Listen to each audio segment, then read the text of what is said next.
WrestleMania 42 promo එකෙන් WWE අපට ප්‍රධාන ඉඟි තුනක් පෙන්නනවා. ඒ ඉඟි තුන මොනවද? WWE ප්‍රවීණයෙකුගෙන් Triple H වෛර කරන්නන් සඳහා නිර්භීත ප්‍රකාශයක් නිකුත් කරයි. Triple H ගේ අලුත් පෙරළිය මොකක්ද? කාගිල් හදිසියේම AEW තරුවකට ඉමෝෂනලි මැසේජ් එකක් යවයි. WWE සුපිරි තරුවක් ඔහුගේ 3 වන වෙඩින් ඇනිවර්සරි එක සමරයි.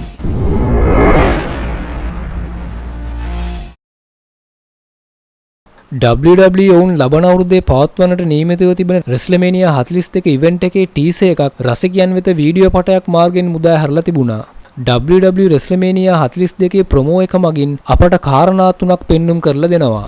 ලබන අවුරුද්දේ පවත්වන WrestleMania ඉවෙන්ට් එක Roman Reigns, Cody Rhodes, CM Punk සහ Brock Lesnar කේන්ද්‍ර කරගෙනයි ප්‍රෝග්‍රෑමින් හැම දෙයක්ම පාලනය වෙන්නේ කියලා කියන්නේ නැතුව පවසලා තිබෙනවා. අපි දැන් ඕන් මේ ටීසර් එක මගින් කියන්න යන කාරණා තුන ගැන බලමු. පළමු කාරණාව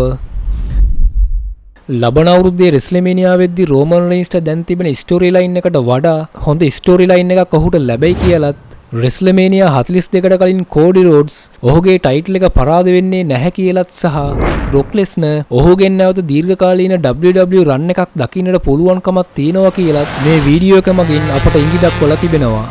CM Punk ගැන නම් කියන්නට කිසිම දෙයක් නැහැ. මොකද ඔහු රිටර්න් වුණාට පස්සේ ඉඳන් ඔහුට ලොකුවට ඔපචුනිටිස් හම්බ වුණේ නැහැ. WWE තනිකරවම ඔවුන්ගේ අනාගත තරුණ මල්ලෝපොරතරු ෆෝම් කරන්නට ඔහුව මෙතෙක් හොඳට ප්‍රයෝජනට අරගෙන තිබෙනවා කියලා කියන්න පුළුවන්. Punk හිතුවා වගේම ඔහුට WWE World Heavyweight Championship title එක දින්නා. හැබැයි ඔහුට ඒ චැම්පියන්ෂිප් ටයිටල් එක විනාඩි ගණනකින් මේ ටයිටල් එක ඔහුට ගිලිහී ගියා. මේ වගේ Punk දැනට WWE ලගේ අනාගත තරුණ මල්ලවෝ රෙස්ලර්ස්ලා වෙනුවෙන් හොඳ දායකත්වයක් ලබා දෙමින් සිටිනවා. මේ නිසා ලබන WrestleMania වෙනකොට දැන් Punk රන් කරන ස්ටෝරි ලයින් එකට වඩා හොඳ ස්ටෝරි ලයින් එකක් ඔහුට ලබා දේවි කියලා කියන්න පුළුවන්. දෙවන කාරණාව තමයි WWE ලා WrestleMania 41 දී Paul Heymanව තබාගෙන ලොකු පෙරලියක් සිදු කළා. ඒ වගේ WrestleMania 42 දී Paul Heyman මගින් ලොකු පෙරලියක් සිදු කරන්නටයි යන්නේ. මේ ටීසර් එකේ Paul Heyman සිටින්නේ Triple H එක්කමයි. නමුත් Adam Pearce සහ Nick Aldis මේ වීඩියෝවේ කොතනකවත් නැහැ. හැබැයි එතන Paul Heyman ඉන්නවා. මේ නිසා ලබන WrestleMania වල Paul Heyman නැවතත් ගේම් චේන්ජර් කෙනෙකු විදිහට කටයුතු කරයි කියලා හිතෙනවා. මොකද මේ අවුරුද්දේ WrestleMania වලත් ගේම් චේන්ජර් වුණේ Paul Heymanම තමයි. මේ අවුරුද්දේ WrestleMania වල කවුරුත් හිතපු නැති විදිහට Paul Heyman Seth Rollinsට පක්ෂපාතී වෙලා Romanවත් Punkවත් පරද්දන්න උදව් කළා. මේ වගේ දැන් Paul Heyman එක්ක ඉන්න Braun Breaker සහ Bronson Reedටත් අන්තිමට ලොකු රැවටීමකට මුහුණ දෙන්න සිදු වෙන්නත් පුළුවන්. මොකද Brock Lesnarගේ රිටර්න් එකත් වෙන්න තියෙන නිසා Brockගේ රිටර්න් එකෙන් පස්සේ Paul Heyman WrestleMania වල Brockට පක්ෂපාතී වෙන්නට ලොකු chance එකක් තියෙනවා. තුන්වන කාරණාව බැලුවොත් Brock Lesnar ලබන අවුරුද්දේ රිටයර් වෙන්න පුළුවන්. මොකද කලින් Brock Lesnar ඔහුගේ රිටයර්මන්ට් එක ගැන පවසලා තිබුණා. ඒ වගේම ඔහුගේ රිටයර්මන්ට් එක බොහෝ දුරට 2026 අවුරුද්දේ සිදු වෙයි කියලා ලොකු මතයක් පළ වෙලා තිබෙනවා. ඒකට හොඳ අවස්ථාවක් හැටියට ලබන අවුරුද්දේ පවත්වන SummerSlam ඉවෙන්ට් එක තබන්නට සැලසුම් කරලා තියෙන්නේ ඔහුගේ උපන්ගම වන මිනියාපොලිස් වලම තමයි. මේ නිසා ලබන අවුරුද්දේ SummerSlam තරඟයෙන් පස්සේ Brock Lesnar මල්ලපොර දිවියෙන් සමුගන්නට පුළුවන්. මේ අවුරුද්දේ John Cena විශ්‍රාම යනවා වගේ ලබන අවුරුද්දේ තවත් WWE සුපිරි ලෙජෙන්ඩ් එකක් වන Brock Lesnar රිටයර් වේවි. එතකොට මේ ටීසර් එක මගින් Triple H Brock Lesnarගේ රසිකයන්ට ඉඟියක් කරන්නේ ලබන වසරේ පවත්වන WrestleMania ඉවෙන්ට් එකේ Brock Lesnarගේ ඔහුගේ අවසන් WrestleMania වෙන්න පුළුවන් කියලා. ඒ නිසා Brock Lesnarවත් මේ ටීසර් එකට එකතු කරලා ඔහු මේ ගැන ඉඟියක් දක්වලා තිබෙනවා. WWE දමා තිබෙන ටීසර් වීඩියෝ එක ගැන පොඩ්ඩක් කිව්වොත් හැබැයි WWE මේ ටීසර් වීඩියෝ එක දාන්න කලින් පොඩි විහිළුවක් කරලා තිබුණා. ඒ දේවල් එක්ක සමහර රසිකයන් කැමැත්තක් දැක්ුවේ නැහැ. ඔවුන් කරපු විහිළුව තමයි පහුගිය දවස්වල WWE ලා කරපු දෙයක් තමයි ඔවුන්ගේ සමාජ මාධ්‍යවල කිසියම් කෙනෙක් ඔෆිෂියල් බූට් එකක් පැලඳ ඇවිදින විදිහේ zoom කරලා වීඩියෝවක් දාලා තිබුණා. ඊට පස්සේ තමයි WrestleMania 42 ටීසර් වීඩියෝ එකත් ඔවුන් සමාජ ජාලවල සහ YouTube එකේ දමා තිබුණේ. හැබැයි මේකේ සිදුවෙලා තියෙන විහිළුව බැලුවොත් WWE WrestleMania 42 ටීසර් වීඩියෝ එක ගන්න කලින් ඔවුන් කරපු ප්‍රී-ෂූට් වල වීඩියෝ කැල්ලක් තමයි අර ක්ලෝස් අප් එකට අරගෙන තිබුණු බූට් එකේ වීඩියෝ එක. හැබැයි ඒක තමයි ඒගොල්ලන් පළමුවට දාලා තිබුණේ. හැබැයි ඒක දැම්මට පස්සේ බොහෝ රසිකයන් කතා කරන්න පටන් ගත්ත දේ තමයි මේක මොන හරි ඉඟියක් වෙන්න පුළුවන්. ඒ ඉඟිය කෙලින්ම ජෝන් සිනා එක්ක සම්බන්ධ කරගත්තා. හුඟක් අය පළ කරපු මතය තමයි මේක ජෝන් සීනාගේ අන්තිම ප්‍රතිවාදියා ගැන ඉඟියක් වෙන්න පුළුවන් කියලා. මේ නිසා හැමෝම හිතන්න පටන් ගත්තා මේක ජෝන් සීනාගේ අන්තිම ප්‍රතිවාදියාගේ ඉඟියක් හංගවන වීඩියෝ එකක් කියලා. මේ නිසා මේ වගේ බූට් එකක් දාගෙන ඇවිදින කෙනා කවුද කියලා හොයන්න පටන් ගත්තා. ඒකෙන් බොහෝ අයගේ මතය වුණේ ඒක ගුන්ද කියලා. මේ නිසා බොහෝ අය කතා කරන්න පටන් ගත්තා ජෝන් සීනාගේ අන්තිම ප්‍රතිවාදියා ගුන්තර් වෙයි කියලා. නමුත් ඒ අතරින් තවත් විවිධ අදහස් තිබුණා. හැබැයි සමහර අය කියන්න පටන් ගත්තා ඒක එජ් වෙන්න පුළුවන් කියලා. සමහර අය ක්‍රිස් ජෙරිකෝ වෙන්න පුළුවන් කියලාත් පවසලා තිබුණා. අපි මේ රෙස්ලමේනියා 42 ටීසර් වීඩියෝ එකේ මොකද්ද සිදුවෙන්නේ කියලා පොඩ්ඩක් අවධානය යොමු කළොත් ඒ වීඩියෝ එකේ ලෙන්ත් එක මිනිත්තුවක් වගේ පොඩි වීඩියෝ එකක්. ඒකේ මුලදී ට්‍රිපල් එච් ලාස් වේගාස් වල සූදු කාමරයකට ඇතුළු වෙනවා වගේ පෙන්නනවා. ඒ වෙද්දිත් ඒ සූදු කාමරයේ මේසේ රෝමන් රේන්ස්, කෝඩි රෝඩ්ස්, බ්‍රොක් ලෙස්නර් සහ CM පංක් 4 දෙනාම මේසයක් ළඟ වාඩි වෙලා ඉන්නවා වගේ පෙන්නනවා. එතනින් පැත්තකින් පෝල් හේමනුත් හිටගෙන ඉන්නවා. පස්සේ ට්‍රිපල් එච් ඇවිල්ලා රෙස්ලමේනියා 42 ගැන පොඩි හීට් එකක් ලබා දීලා රෙස්ලමේනියා 42 වෙනුවෙන් දැන් ටිකට්ස් අවైలබල් තියෙනවා ගන්න පුළුවන් කියලා රසිකයන්ට දැනුවත් කරලා තිබුණා. හැබැයි මේ වෙනකන් WWE කවදාවත් වෙනමම වීඩියෝවක් හදලා ටීස් එකක් විදිහට ටිකට්ස් ලබා ගන්න පුළුවන් කියලා සමාජ ජාලවල දමා තිබුණේ නැහැ. මේක පළමු අවස්ථාව කියලා වාර්තා වෙනවා. කොහොම වුණත් ගිය පාර රෙස්ලමේනියා වල චැම්පියන්ෂිප් එකක් නොමැති තරඟයක් මෙයින් ඉවෙන්ට් විදිහට තැබුවා වගේ රෙස්ලමේනියා 42 සිදු වෙයිද නැත්නම් මේ පාර හරි මොන හරි දියුණුවක් වෙයිද කියලා අපි බලමු. ඊට පස්සේ අපේ මාතෘකාව තමයි ජේඩ් කාගිල්ගේ හදිසි පණිවිඩය මොකද්ද?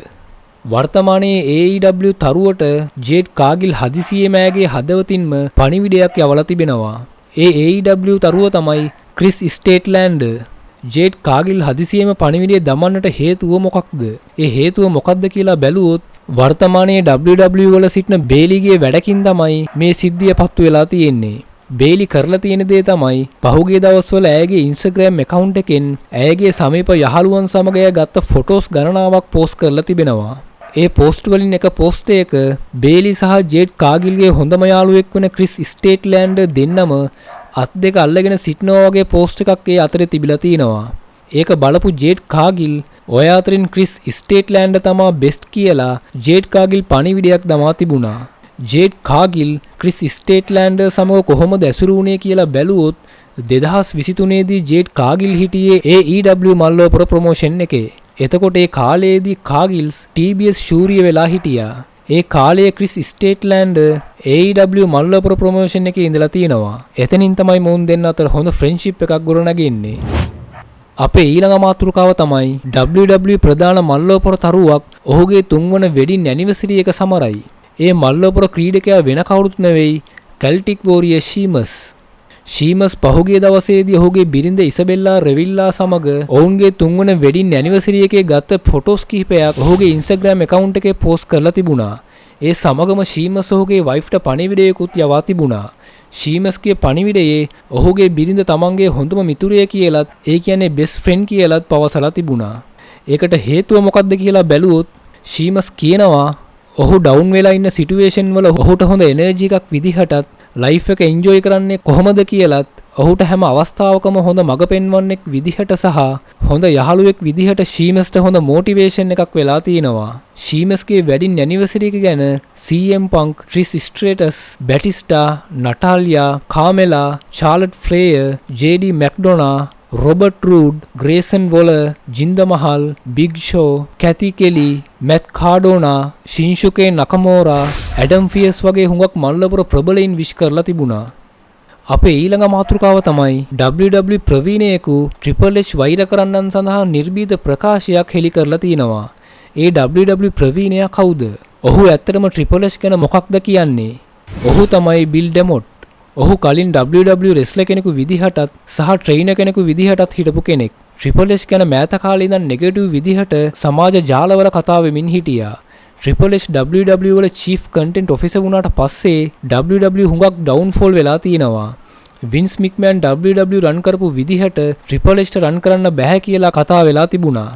රින් එකේ වුණත් රින් එකෙන් එළියේ වුණත් බලන හැමතැනම ඇඩ්වර්ටයිස්මන්ට් බැනර් වලින් පිරලා තිබෙනවා වගේ හුඟක් නෙගටිව් විදිහට කතා වෙලා තිබුණා. නමුත් WWE ප්‍රවීණයෙකු තමයි බිල් ඩෙමොට් කියන්නේ. ඔහු පහුගියදා Triple H ගැන ප්‍රශංසා කරලා තිබුණා. ඔහු කිව්ව දේ තමයි Triple H ගේ කළමනාකාරීත්වයේ යටතේ WWE Netflix ගනුදෙනුව ESPN ගනුදෙනුව වගේ WWEට වාසිදායක ලෙස ඩීල්ස් කිහිපයක්ම සිදු කරලා තිනවා. ඊට අමතරව මෙතෙක් WrestleMania වගේ WWE වල ප්‍රධානතම ඉවෙන්ට් එකක් ඇමරිකාවෙන් පිටත පවත්වලම නැහැ. හැබැයි පළමු වතාවට 2027 දී WrestleMania ඉවෙන්ට් එකක් සෞදි අරාබිය සත්කාරකත්වයේ අරගෙන තිබෙනවා. නමුත් රසිකයන් Triple H වෙත එල්ල කරන ලොකුම චෝදනාව තමයි වර්තමානයේ WWE ස්ටෝරිලයින්ස් එතරම් ආකර්ශනීය නැහැ කියලා සහ කතාවස්තු ලිහිල් කරලා තිනවා කියලා. මේ ලිහිල් කරලා තිනවා කියන්නේ දීර්ඝකාලීන ස්ටෝරිලයින් නැතුව කෙටි කාලීන පොඩි ස්ටෝරිලයින් කියලා තමයි ඔවුන් අර්ථවත් කරන්නේ.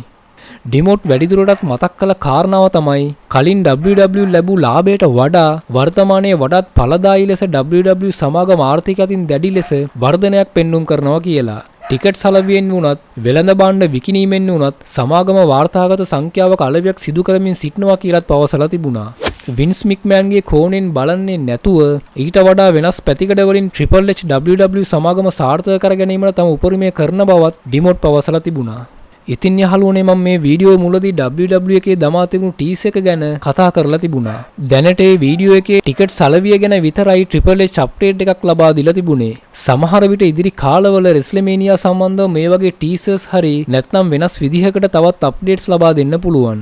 ඉතින් යහළුවනේ Triple H ගේ මේ අලුත් ක්‍රියාදාමයන් ගැන සහ ලබන අවුරුද්දේදී පවත්වන WrestleMania මොන වගේ වෙයිද කියලා ඔයාලගේ අදහස් කමෙන්ට් කරන්න. එහෙනම් අපි තවත් හොඳ අප්ඩේට් එකකින් හමු වෙමු. ඔබ සැමට සුබ දවසක්.